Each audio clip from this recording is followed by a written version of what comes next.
नमस्कार दोस्तों, स्वागत है आपका अपने चैनल धार्मिक दर्शन टॉक पर। समय बड़ा बलवान होता है, यह मुहावरा आपने कई बार अपने बड़े बुजुर्गों से सुना होगा। परंतु समय की कीमत नहीं समझने वाले लोग उतने ही हैं जितने समय की कीमत समझने वाले हम में से कुछ लोग समय का महत्व नहीं जानते, जिससे जीवन में संघर्ष बढ़ने की संभावना बढ़ जाती है। आज हम आपको एक कथा द्वारा उदाहरण देकर समझाने का प्रयास करेंगे। आइए जानते हैं कि समय को क्यों महत्व देना चाहिए। शुरू करने से पहले अगर आप हमारे चैनल पर पहली बार आए हो तो वीडियो को अंत तक देखें, चैनल को सब्सक्राइब जरूर करें। अधिक समय न लेते हुए वीडियो आरंभ करते हैं। समय धन से भी अधिक मूल्यवान है, क्योंकि यदि धन खर्च कर दिए जाए तो वह वापस प्राप्त किए जा सकते हैं। हालांकि यदि हम समय को गंवा दे तो इसे वापस प्राप्त नहीं कर सकते। समय के बारे में एक सामान्य कहावत है कि ज्वार भाटा कभी भी किसी की प्रतीक्षा नहीं करते। यह बिल्कुल पृथ्वी पर जीवन के अस्तित्व की तरह ही सत्य है। अर्थात जिस तरह से पृथ्वी पर जीवन का होना सत्य है, ठीक उसी तरह से यह कहावत भी बिल्कुल सत्य है। बिना किसी रुकावट के निरंतर चलता रहता है। यह कभी किसी की प्रतीक्षा नहीं करता। इसलिए हमें जीवन के किसी भी दौर में कभी भी अपनी कीमत समय को बिना किसी उद्देश्य अर्थ के व्यर्थ नहीं करना चाहिए। इसका स्पष्ट उदाहरण आपको हम एक कथा द्वारा बताते हैं। एक गांव में एक गरीब आदमी रहता था। उसके घर में उसकी पत्नी, उसकी एक बेटी और एक छोटा सा बेटा था। उसकी पत्नी दूसरों के घर में काम करके अपने परिवार का खर्च चलाती थी। उसका पति रामू दिन भर नशे में डूबा रहता था और दूसरों के साथ अपना समय बर्बाद किया करता था। कहीं इधर ताश के पत्ते खेलता तो कहीं उधर लोगों के दरवाजे पर बैठकर गपशप मारा करता था।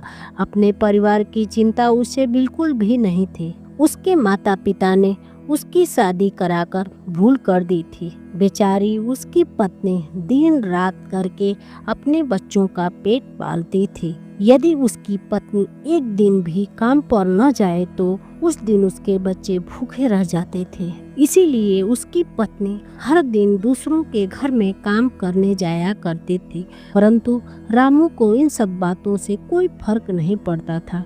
उसे बस समय व्यर्थ करने, हंसी मजाक और पत्ते खेलने में बहुत आनंद आता था। शाम को शराब पीकर घर आकर जोर जोर से अपनी पत्नी पर चिल्लाता था। कई बार उसने अपनी पत्नी को मारा भी था, परंतु उसकी पत्नी करे भी तो क्या करे, अपने बच्चों को छोड़कर नहीं जा सकती थी। रामू को भी कोई भी समझाता तो रामू उसके साथ लड़ता झगड़ता और कहता, तुम्हें इससे क्या लेना देना है, मैं कुछ भी करूं, यह मेरा जीवन है। मैं तुम्हारे घर में खाता हूँ या इसके कारण कोई भी गांव का सदस्य उससे इस बारे में बात नहीं करता। कुछ दिनों बाद गांव में एक ऐसी घातक बीमारी ने जन्म लिया जो मानव जाति के लिए अत्यंत खतरनाक थी। चारों तरफ उस बीमारी का कहर था। अब रामू का परिवार भूखा मरने लगा, क्योंकि उसकी पत्नी जो कमाने जाती थी अब वह किसी के घर इसी कारण नहीं जा पाती थी। कहीं इस बीमारी का वजह मैं न हो जाऊं। लोगों ने उसे अब काम पर बुलाना बंद कर दिया था। उसके घर में अनाज का एक भी दाना नहीं था, न ही उसके घर में कुछ पैसे थे। अब वह क्या करता। उसका छोटा बेटा भी बीमार पड़ गया। बच्चे का स्वास्थ्य ज्यादा बिगड़ गया। तब रामू को समझ में आया कि अपने परिवार पर ध्यान देना चाहिए। उसने बच्चे को अस्पताल ले जाने को सोचा, परंतु उसके पास पैसे नहीं थे। वह गांव वालों से पैसे उधार मांगने गया। गांव वालों ने कहा, पहले कहने पर तुम तो हम लोगों को ही जली कटी सुना देते थे। रामू बहुत परेशान था। वह चाह कर भी कुछ नहीं कर सकता था। पूरा दिन बीत गया। समय पर इलाज न मिलने के कारण उसके बेटे का स्वास्थ्य और भी अधिक बिगड़ने लगा।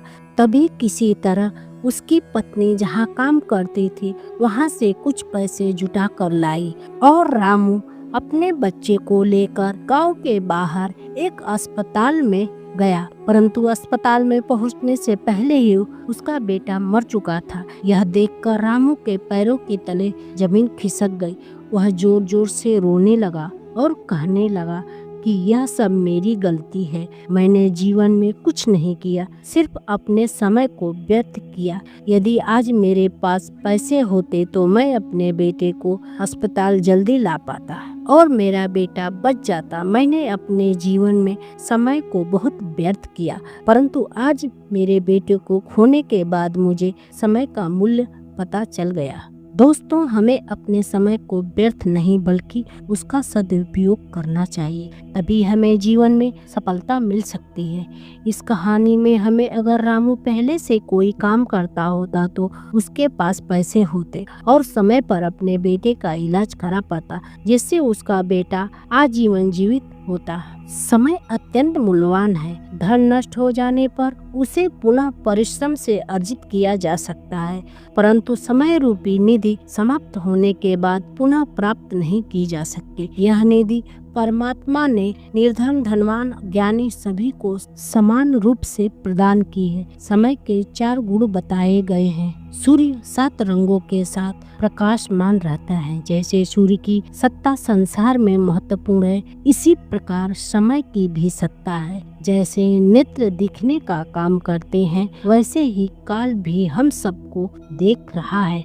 समय से ही पूरा संसार चलता है। समय कभी बूढ़ा नहीं होता है, वह सदा युवा रहता है। परमात्मा, आत्मा और प्राकृत से भिन्न सभी वस्तुएं काल के बंधन से बंधी हैं। समय बड़ा शक्तिशाली है, उस पर सवारी ज्ञानवान और बुद्धिमान लोग ही कर सकते हैं। समय पर कार्य करने वाले व्यक्ति को समय निकल जाने के बाद पश्चाताप के सिवा कुछ नहीं मिलता है। विद्यार्थी जीवन में जो लोग विद्या सर्जन करने से वंचित रह जाते हैं, वह बाद में जीवन में विद्या के क्षेत्र में प्रगति नहीं कर पाते हैं। हमें समय का सदैव सदुपयोग करना चाहिए। ऋग्वेद के एक मंत्र में कहा गया है कि कस्त उस कद प्रिय भूजे मर्तो अमरते कम नक्षत्रे विशांबरी। इसका भावार्थ यह है कि पुरुषार्थ आरंभ करने का समय उषा काल में है। हमें प्रातः काल उठकर जब तक सोने का समय